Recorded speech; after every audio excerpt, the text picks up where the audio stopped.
The Lord be with you. A reading from the Holy Gospel according to Luke. That very day, the first day of the week, two of Jesus' disciples were going to a village 7 miles from Jerusalem called Emmaus, and they were conversing about all things that had occurred. And it happened that while they were conversing and debating, Jesus himself drew near and walked with them, but their eyes were prevented from recognizing him. He asked them, "What are you discussing as you walk along?" They stopped and looked downcast.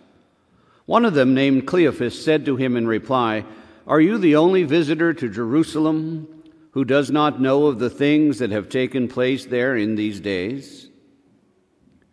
Jesus replied to them, "What sort of things?" And they said to him, "The things that happened to Jesus the Nazarene, who was a prophet, mighty in deed and in word, before God and all the people, and how our chief priests and rulers both handed him over to a sentence of death and crucified him.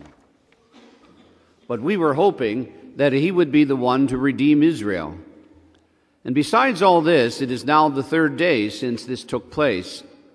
Some women from our group, however, have astounded us. They were at the tomb early in the morning and did not find his body. They came back and reported that they had indeed seen a vision of angels who announced that he was alive.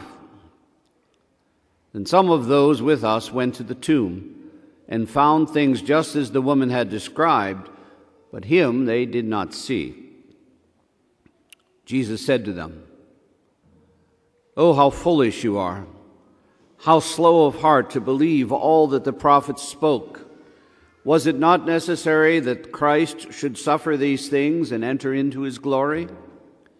Then, beginning with Moses and all the prophets, he interpreted to them what referred to him in all the Scriptures.